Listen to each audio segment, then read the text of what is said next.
In just one night in Cambodia, you could sit beneath the neon lights of Phnom Penh, drinking a can of beer that costs less than $1 time, 3 zuz, and only minutes later, see families living in temporary homes above polluted water.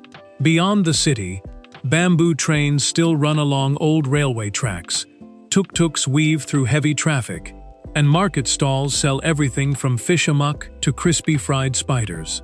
Near the border, behind the brightly lit casinos, there are still closed-off scam compounds that most travelers have never seen ×3s.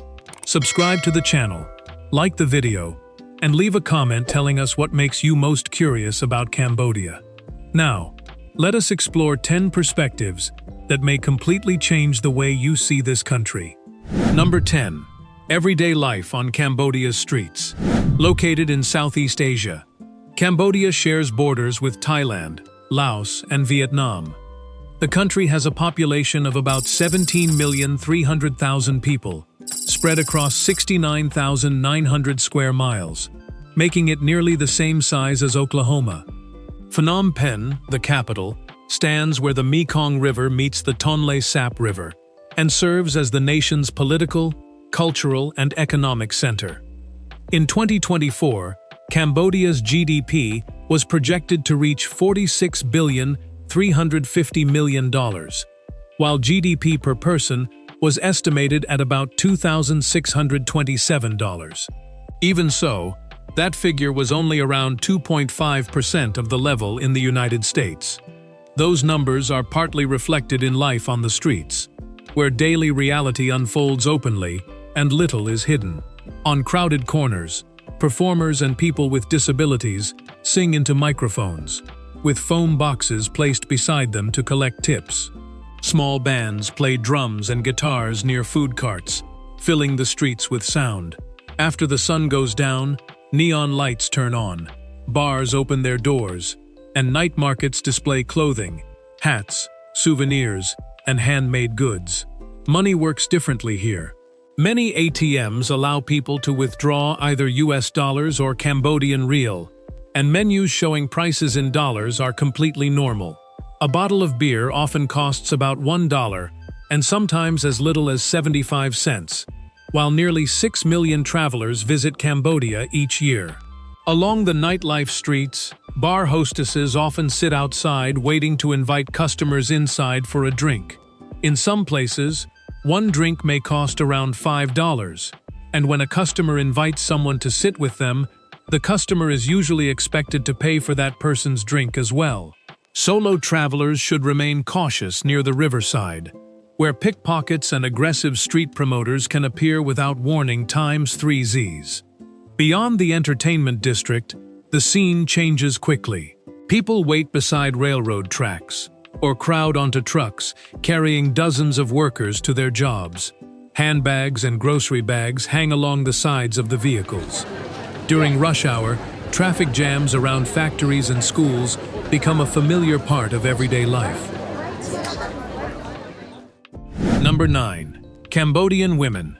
Beauty, family, and nightlife. Cambodian women often leave a strong impression with beauty that is gentle yet distinctive.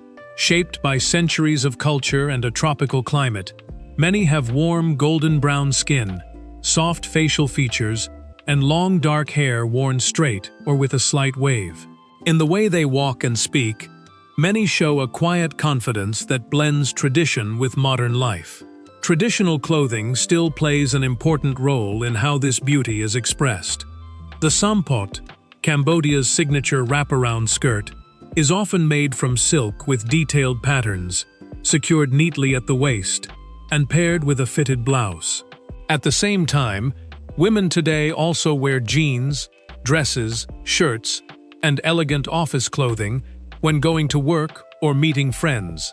×3s. One event that attracted widespread attention was a women carrying competition held in Phnom Penh in 2024. 245 husbands, boyfriends, sons, and brothers took part, carrying their mothers, wives, girlfriends, or sisters during International Women's Day. The winner was Rien Weiss from Kampot, who carried his wife for 8 hours and 20 minutes, helping the event earn Guinness recognition for having the largest number of participating pairs. Behind the celebration, however, lies a more complicated reality. In rural provinces such as Kampong Cham and Pre Veng, many families cannot afford a large wedding or an expensive dowry. A marriage ceremony may consist of only a meal at home, a few gifts, and blessings from older relatives. Over roughly the past decade, some men from China, South Korea, and the United States have married Cambodian women through matchmaking services or social media apps, drawn by their grace and strong commitment to family time. Ways 3s. After nightfall, Phnom Penh takes on a very different appearance. Along Street 51, Street 104, and Street 136, pink and blue neon light spreads across the hot, humid streets as men move in and out of dimly lit bars, where music continues throughout the night. Number 8. Behind Phnom Penh's bright lights, the forgotten slums. Inside the bars, beer often costs less than $1 per can. A line of women waits for customers to choose who will sit beside them and pour their drinks. Once selected, they open the bottle and keep the glass full. Outside in darkness, tuk-tuks idle as drivers wait for passengers, while neon signs advertise massage and karaoke. Yet everyone understands that not every room is meant for singing Time is Threes. Just a few miles from central Phnom Penh, the nightlife disappears, and a completely different world begins.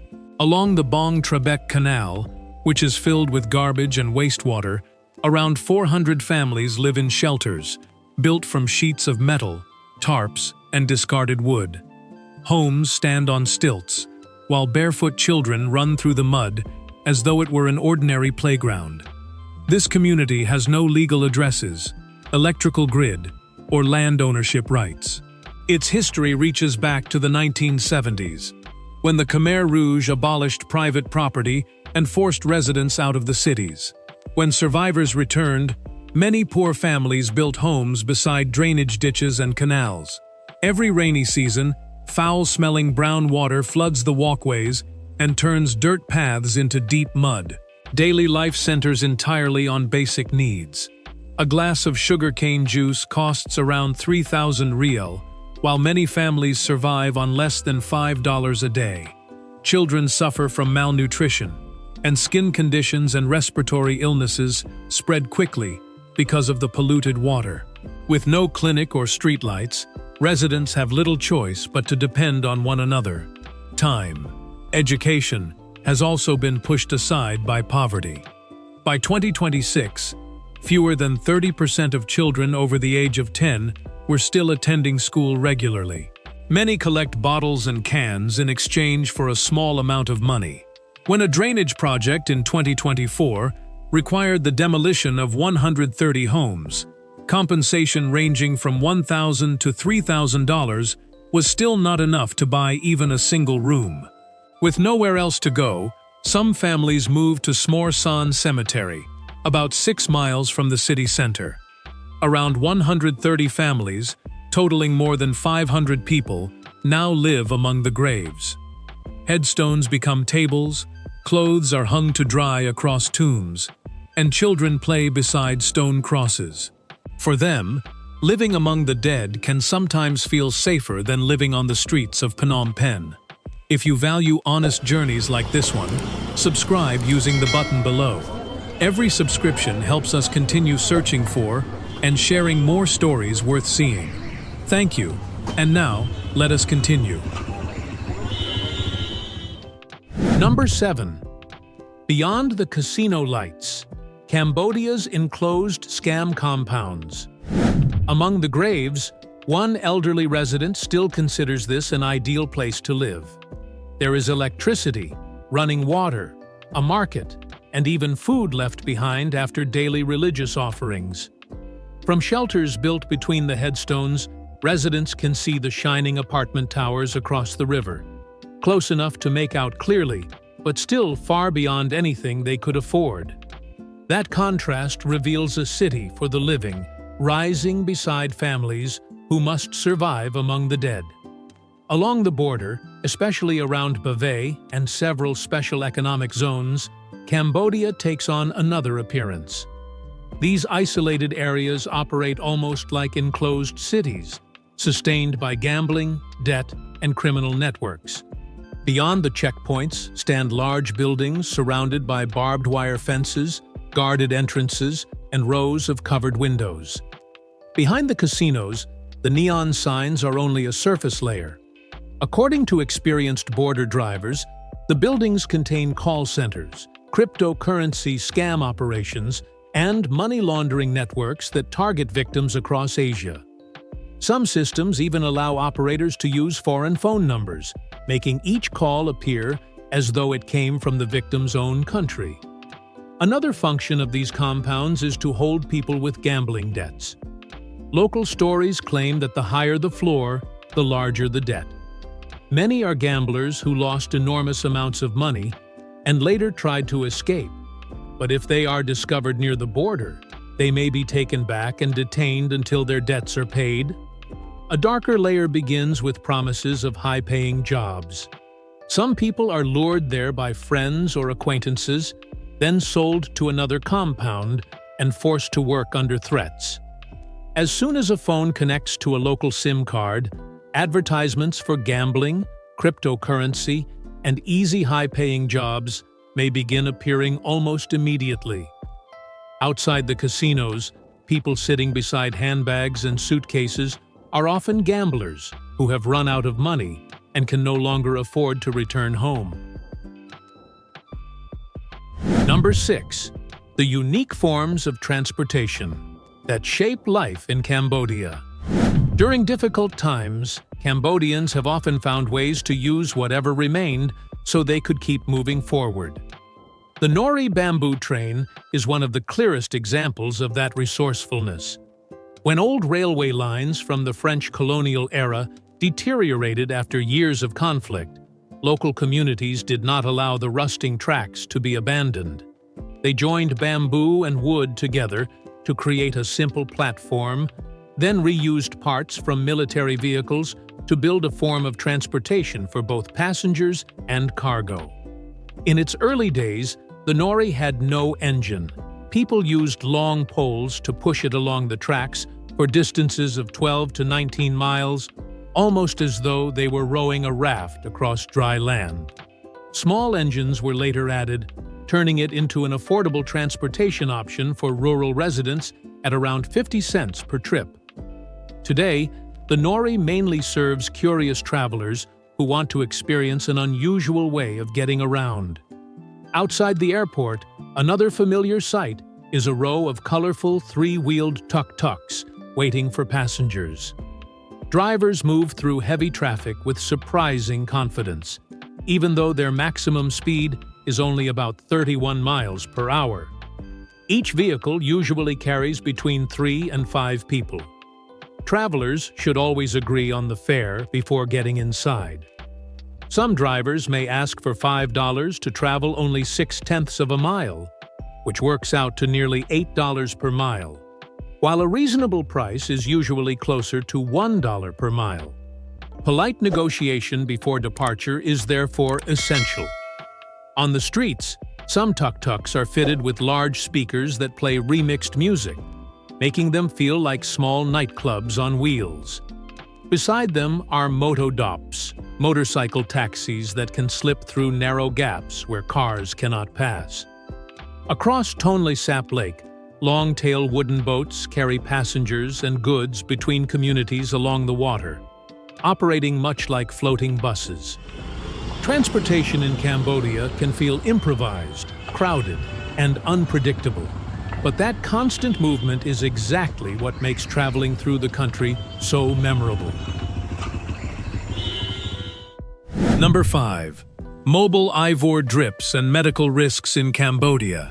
Among the most surprising sights travelers may encounter in Cambodia, seeing someone ride a motorcycle with an IV needle still inserted in their arm may be the hardest to forget. The fluid bag hangs from a bamboo pole tied to the back of the motorcycle, while the patient continues traveling as though it were simply a normal part of the journey home. In many rural areas, people leave medical facilities before the infusion is finished and continue receiving fluids while on the road. Over time, these mobile IV drips have become a familiar part of everyday life, times threes. A widespread belief is that intravenous fluids can treat everything from fatigue, fever, and dehydration to more serious illnesses. Some patients even assume that a doctor lacks experience if they prescribe medication without recommending an IV drip, and they may go elsewhere to receive one. According to medical professionals, most of these fluid bags contain only saline solution, which can restore fluids in certain situations but cannot cure an illness. The gap between public belief and medical reality has created a dangerous market. When licensed healthcare workers refuse unnecessary infusions, many patients turn to unlicensed practitioners, where oversight is extremely limited time, threes. As a result, needles and other medical equipment may be reused on multiple patients. Unsafe practices like these have contributed to serious HIV outbreaks in some communities. One widely reported case involved an unlicensed practitioner who reused medical equipment on many patients, causing numerous infections before facing criminal charges. For some victims, later investigations found that the transmission began with these unsafe injections and IV procedures. The consequences did not affect only one patient. They spread to families and throughout the wider community. Number 4. Cambodian cuisine. From fried spiders to traditional amok. For adventurous travelers, Cambodian cuisine can feel like a journey where every dish brings a completely different experience.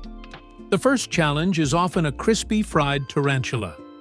Hunters collect them from underground burrows near kampong, season them with garlic, salt, and sometimes chili, then fry them until the legs become dry and crisp, while the abdomen turns dark. Many travelers begin with the legs, but the abdomen is where the real surprise begins. When bitten, the warm, rich filling spreads through the mouth, creating a flavor that some people compare to fried crab. At Skuan Market, each spider costs around 20 cents, while prices in tourist areas can rise to nearly $1. Some local families still depend on raising and selling spiders to visitors. After the tarantula, the next challenge is beef stir-fried with red ants. The ants remain fully visible, clinging to thin slices of meat cooked with lemongrass, ginger, and chili. With each bite, diners may hear a faint crunch, followed by a sour flavor that quickly spreads across the tongue. Some travelers say the feeling of the tiny legs touching their teeth is even more memorable than the taste itself. After that challenge, fish amok arrives as a much gentler option. Freshwater fish is mixed with coconut milk, eggs, palm sugar, fish sauce, and kroyong made from turmeric, kaffir lime peel, and shallots. The mixture is placed inside a banana leaf bowl, steamed until soft and creamy, then topped with finely sliced lime leaves. Deeper inside the market, visitors may also find scorpions, crickets, beetles, and water bugs placed on skewers and fried until crisp. For those looking for something more familiar, fresh crab usually costs around $8 per pound, while clams prepared in soup cost about $2 per pound. Durian, rambutan, grilled squid, boiled organ meat, and dried fish then extend the journey through a cuisine that is both bold and difficult to forget. Whatever you choose, every flavor reveals how Cambodians make use of the ingredients available around them. If this makes you curious, like the video and subscribe so you can continue the journey with us in future videos. Number 3. Phnom Penh, an expensive city of striking contrasts. If you think Phnom Penh is a place where your wallet can take a break, the reality may surprise you. By Southeast Asian standards, Cambodia's capital is no longer a cheap place for everyday living. In Numbeo's 2025 ranking, Phnom Penh placed fourth among ASEAN destinations with a cost of living index of 36.9, behind only Singapore, Phuket, and Bangkok. A Mercer survey released in 2024 also ranked the city as the second most expensive in the region, after Singapore monthly expenses rise quickly once rent, food, and transportation are added together. A one-bedroom apartment in the city center usually costs between $450 and $650 per month. A regular restaurant meal may cost between $4 and $7, while a simple cup of coffee is around $2. These prices may not sound especially high to international visitors, but they create serious pressure when the average income in Cambodia is much lower. The contrast itself is what makes Phnom Penh difficult to understand. Inside luxury shopping malls, imported products can sometimes cost almost as much as they do in New York. Yet only a few streets away, street food and local markets remain affordable for most residents. You might eat a $1 bowl of noodles at lunchtime, then see a box of imported cereal priced at $20 that evening. That gap between two different worlds makes Phnom Penh appear accessible, while also making it an expensive city for the people who live and work there. Not everything is costly, but essential expenses such as housing, imported food, and transportation can quickly exceed what many families can afford. For travelers, the city still offers budget-friendly choices. For local residents, the cost of living is far more complicated.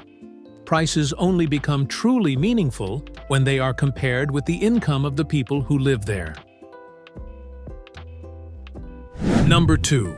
The distinctive festivals that shape Cambodia's identity across Cambodia. Festival season blends solemn traditions with moments of unexpected excitement. The year begins with Khmer New Year, when villages come alive with color, music, and laughter. Families clean their homes, dress in bright traditional clothing, and turn dusty red roads into places for dancing, games, and flower throwing. For several days, the normal pace of life nearly comes to a stop, as though the entire country is beginning a new spiritual cycle together. Time. Several months later, Phnom Penh creates a completely different atmosphere. Before sunrise, people wear simple clothing and carry bowls of rice into temple courtyards to honor their ancestors. Incense smoke drifts through the air alongside the steady sound of Buddhist chanting, reminding everyone that Cambodia's spiritual life is shaped not only by celebration, but also by memory and gratitude. When the water festival begins, Phnom Penh changes again. The riverside fills with racing teams, cheering crowds, lanterns, and brightly lit night markets. Long, narrow boats race across the Tonle Sap River like arrows, while millions of people gather along the riverbanks to watch. The entire capital becomes a sea of light and motion. Time. Threes. Beyond the city, buffalo racing festivals mark the end of the rainy season. Riders cling tightly to powerful buffaloes as they charge through muddy fields, relying only on ropes, balance, and courage. Villagers cheer from bamboo stands decorated with colorful flags. In Siem Reap, the giant puppet parade creates another striking scene. Children and local artists build towering illuminated puppets and carry them through the streets after dark. Before long, entire neighborhoods join the procession, transforming the city into a glowing parade of mythical creatures and spirits from traditional stories. Through these celebrations, festivals become a way for Cambodians to preserve community, memory, and belief. Number 1. Things travelers should never do in Cambodia.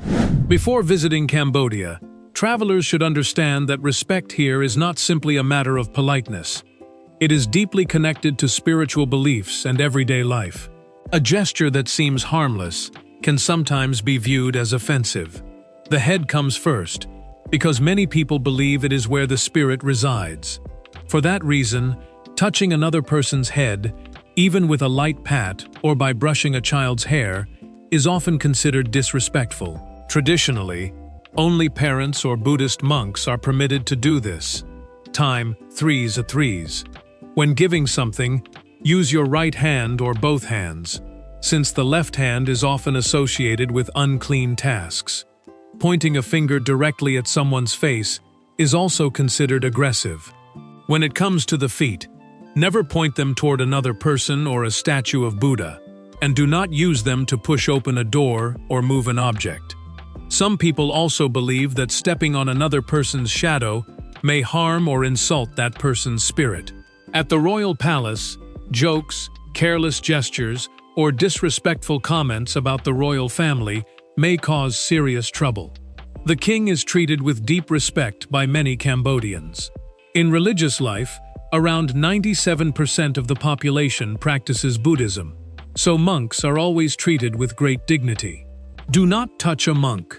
Women generally avoid handing objects directly to monks, and instead place the offering down or pass it through a man. When walking nearby, avoid stepping directly in front of them. When leaving a temple, do not turn your back directly toward a Buddha statue. Step backward slightly or turn to the side instead. Time, 3s. In sacred places, clothing should be modest, and physical affection should remain private. Public hugging and kissing are often discouraged, especially near temples. Men should also avoid whistling at women or making teasing comments in public, since this may be understood as harassment. Respecting these customs will not only make your journey safer, but also show that you genuinely value Cambodian culture throughout your time in the country. As the city gradually settles into the night, tuk-tuks continue moving through the streets, markets begin packing up, and families return to the familiar rhythm of daily life. Time, 3s. Cambodia is not defined only by the unusual things that make travelers curious. Behind every street, dish, and festival is a country trying to move forward, while many people continue to face poverty, inequality, and choices that are never easy. Time. In the end, right, perhaps the most memorable thing is not how different Cambodia may seem, but how its people continue living amid all those contradictions. Leave a comment about the moment that made you think the most. Like the video, and subscribe to the channel so you can join us on the journeys ahead.